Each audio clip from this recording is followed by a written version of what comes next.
नहीं ला सकता, क्योंकि वो परंपरा से खेलता है। उसको नियमों की जानकारी देनी है, इसके रूल्स समझाने हैं, इसकी प्रैक्टिस करानी है, उसको कोचिंग कराना है और एक प्लेटफॉर्म देना है, बस। वो तो नेचुरल खिलाड़ी है।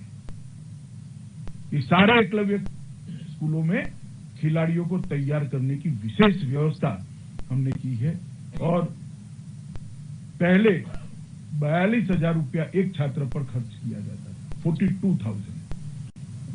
छात्र बड़े हैं वो विषय अलग है, मगर एक छात्र पर भारत सरकार 42,000 रुपीज खर्च करती थी, क्योंकि रेसिडेंशियल स्कूल है।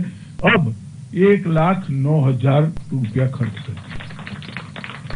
एक छात्र पे जो 42,000 खर्च करते थे, उसकी जगह 1,09,000 रुपया का खर्च करते। यही बताता है कि नरेंद्र मोदी सरकार कितनी बारीकी से चीजों को सोचती है और जो योजना लेती है वो योजना को इसकी आत्मा समझकर परिपूर्ण करने का हम प्रयास करते हैं।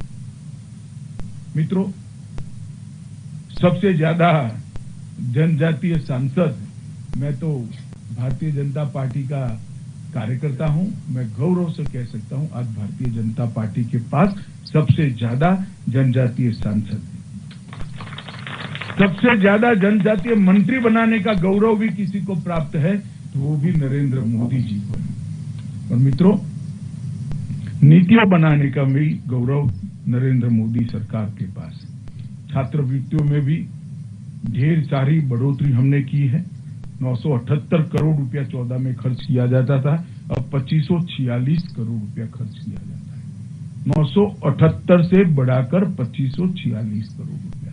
ये जो जंप है वो नरेंद्र मोदी जी के अलावे कोई नहीं कर सकता। और जनजातीय उप योजना में 14 में 21,000 करोड़ खर्च किया जाता था। खर्च तो नहीं करते थे, प्रोविजन करते थे।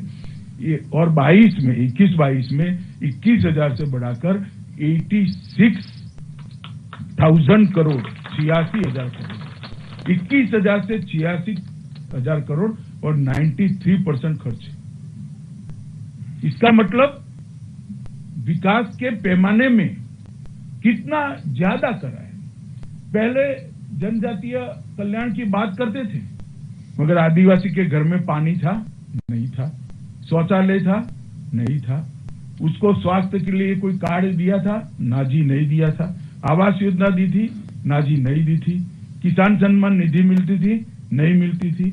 अब सिर्फ मैं आदिवासी समाज, ट्राइबल लोगों की बात करता हूं। ये सारी योजना में जल जीवन मिशन के तहत हर घर में जल पहुंचाने के 1.28 करोड़ लोगों के घर में नल से जल पहुंच चुका है। फ्लोराइड विहीन शुद्ध जल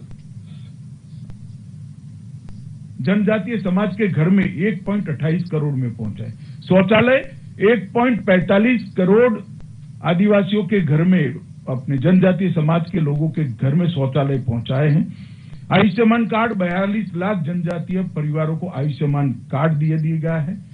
प्रधानमंत्री आवास योजना में 40 लाख से ज्यादा जनजातीय परिवारों को घर देने का काम हो गया है और किसान सम्मान निधि में लगभग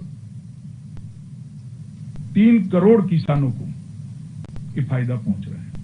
आप कल्पना कर सकते हैं, कांग्रेस ने अगर ये सब मोदी जी के आने के पहले किया होता तो हमारे लिए तो करने को कुछ ही बाकी न रहता।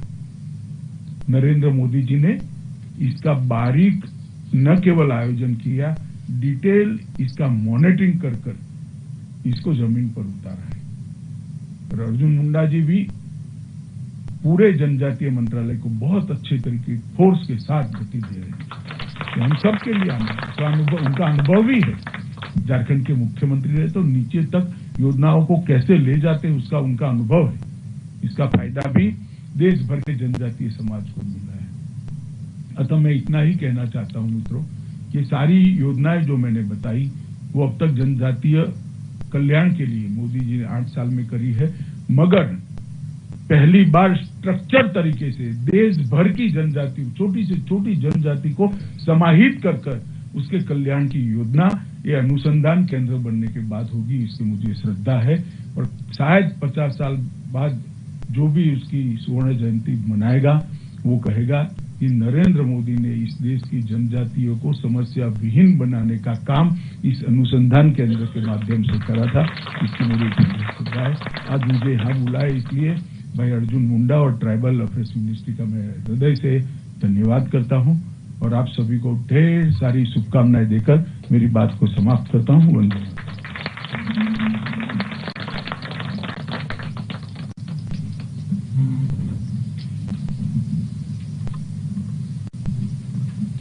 कोटि कोटि धन्यवाद माननीय आपका। आपने जो हम सबको प्रेरणा दी, हम सबका उत्साहवर्धन किया। अब हम आग्रह करते हैं महानिदेशक Indian institute of public administration Shri